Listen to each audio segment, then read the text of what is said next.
Hey besties! Welcome to my channel. If you don't know me, my name is Jill. I'm a flutist studying at the Royal Conservatory of Music in Toronto, Canada. And if you do know me, welcome back. Today is going to be super fun because we are going to see the symphony this evening and you are coming along with me.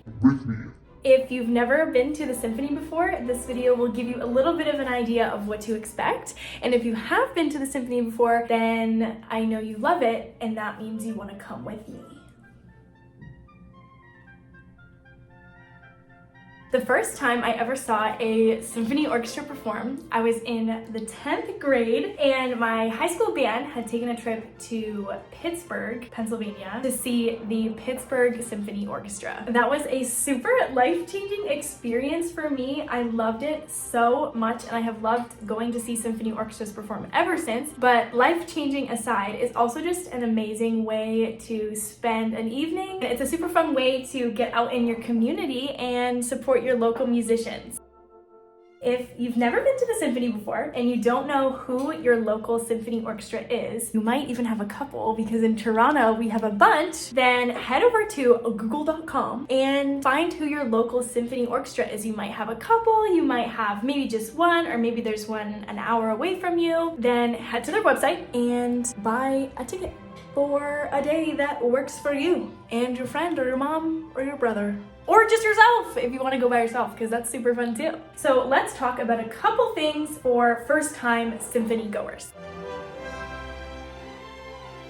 Firstly, if you're booking your tickets and you don't know where is a good place to sit, I'm gonna tell you. Usually in symphony orchestra halls, there's the orchestra level, which is on the floor and the orchestra is on a stage. Then you'll have a balcony, which will be a big balcony up in the front that you can look down on the orchestra. And sometimes depending on the concert hall, there's even another balcony on top. So you might see a first balcony and a second balcony. I would really recommend sitting in the first balcony if possible, as close to the front of that balcony as you can. It's super fun to sit on the balcony because you can look down and see everybody in the orchestra, so you can really see what's going on. If you've never been before, that can be a super good indicator on what instrument might be playing or what's going on. Second thing, it's the day of the concert and you don't know what to wear. This is super common. Sometimes people are deterred a little bit from going to orchestra concerts because they're a little bit worried about what to wear. Going to the symphony can be a super fun opportunity to dress up if you want to. You can feel kind of fancy, but also if you don't really feel comfortable dressing up, that's totally okay and should not be a deterrent and make you not want to go, okay? So you don't need to dress up if you don't feel comfortable. You also should take into account that you're going to be sitting for maybe an hour and a half or 2 hours, kind of like if you were going to see a musical or see a movie in the movie theater. So you want to wear something that's comfortable for sitting down for an extended period of time.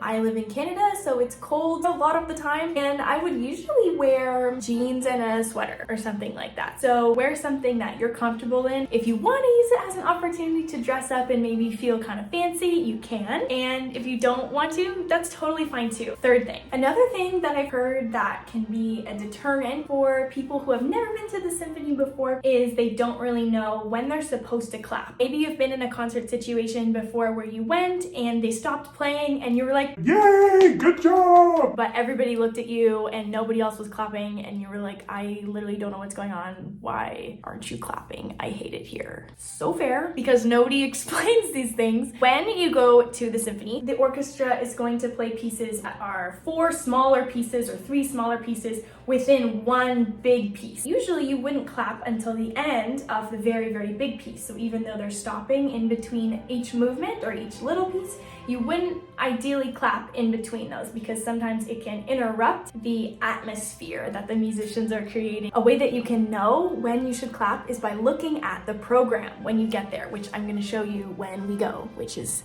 soon.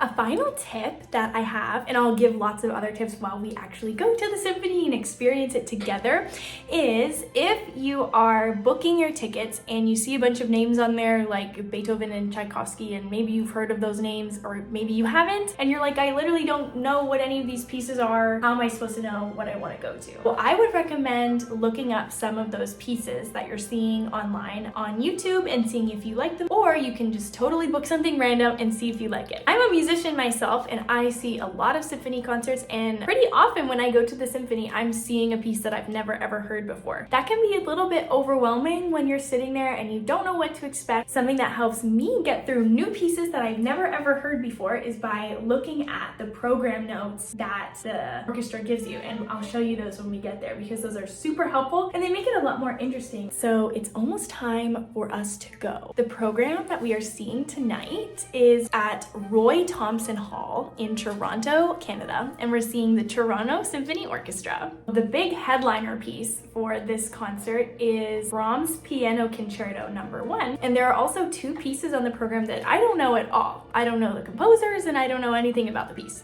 So when we get there, we can look at the program notes together and figure some things out about them. It is currently literally blizzarding in Toronto. I don't know if you can hear that, but I have to walk there. Okay, just let's not think about it.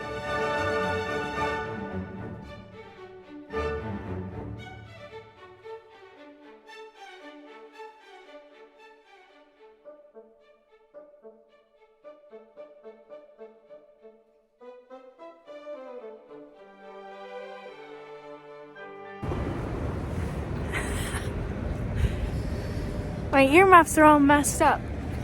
Okay, ignore my hair and my earmuffs, but one thing that I forgot to say that's really important is that a lot of symphonies don't allow you to bring a bag or like outside food or drinking.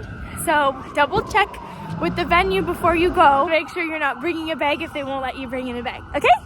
Okay, so we're coming up on Roy Thomson Hall, which is where we're going to see the symphony today.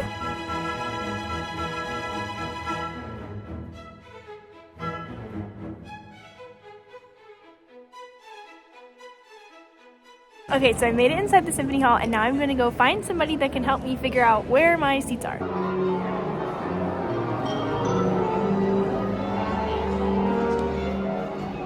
Okay, so we're here in our seats, and we're here early enough that we can actually hear the musicians warming up. So if you go early enough, sometimes they come on stage and you can hear them warming up beforehand, which is so interesting and so fun. Are you excited? Yes. So as you can see from the clip, we're sitting in the balcony so we can see all of the musicians, which is super, super fun. Now that we're in our seats, let's talk about the program notes. The program notes are how you know kind of what's going on, what pieces they're playing, when you should clap, and some history about the pieces and why they're interesting and what's cool about them. So as you can see by this program, here's the 3 pieces that they're playing tonight, and for every single piece there's information about the composer and about the actual piece. So it's super duper interesting, and I'm gonna read some of these a little bit so when they start to play the piece I feel like I know what's going on a little bit more. It's kind of like watching a trailer for a movie, so you feel like you know a little bit more what to expect.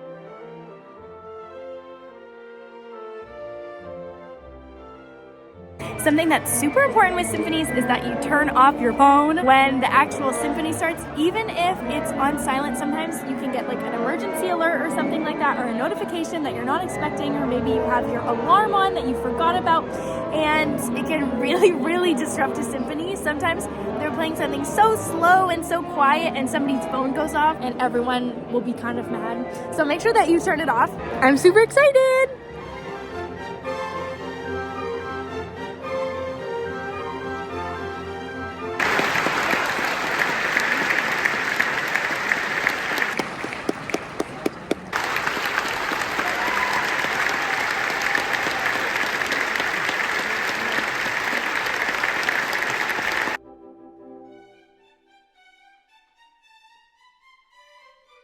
Okay, the concert just finished and I'm on the way home. The concert was amazing. I'll tell you more about it once I get home and off the streetcar. It was so crazy because the piano soloist did 2 encores, which I've never seen in my entire life. Everyone clapped so much and we were just like, woo, woo, woo, please do another one. And he did 2 encores, which was so cool. I've never seen that before. And just goes to show you that no matter how many times you go to the symphony, there's always something new and exciting that happens when you go. Okay, talk soon. Let's get home first because it's really cold. Hey guys, I am back home and in my pajamas for the evening because it's past 11, which is super late. The piano soloist did 2 encores because everybody was clapping so much. So that's why the concert went on a little bit longer than expected. I actually heard 2 pieces that I'd never ever heard before, and I didn't really care for the first one very much, but the second one was one of the coolest pieces I've ever heard, so I'm so excited to be introduced to a new piece that I really like. And the piano concerto that the piano soloist played was actually something that I played with the Royal Conservatory Orchestra on our last concert, so it was super cool to hear another orchestra play that after I just played it myself. If you've never been to the symphony orchestra before, I hope that this video helped you understand a little bit more about what to expect and that it's not as intimidating and daunting as it might seem. It's actually so super fun, and it's an amazing way to get out in your community and see the local musicians play. One of my favorite things to do at the symphony is watch the musicians, because they're human beings, right? So they have little quirks and little things that they do when they're playing, which is really fun if you watch closely. I had so much fun bringing you along with me. Now I'm going to relax and just go to bed. I'm super sleepy now. I hope that you will get out in your community and see your local symphony orchestra. If you have any comments or questions about what it's like to see an orchestra, or if you're somebody that goes really frequently, or if you're a musician, drop something in the comments, drop a line, drop a thought, drop whatever you want in the comments, and I will be sure to answer you. If you don't follow me on Instagram, then join the party at Jill Flutes. Make sure to like this video, subscribe to my channel. I will be hanging out a lot more on YouTube this year. It's one of my New Year's resolutions to post more on YouTube, so that's gonna be so epic and period and slay of me. Okay, so I'll see you in the next video.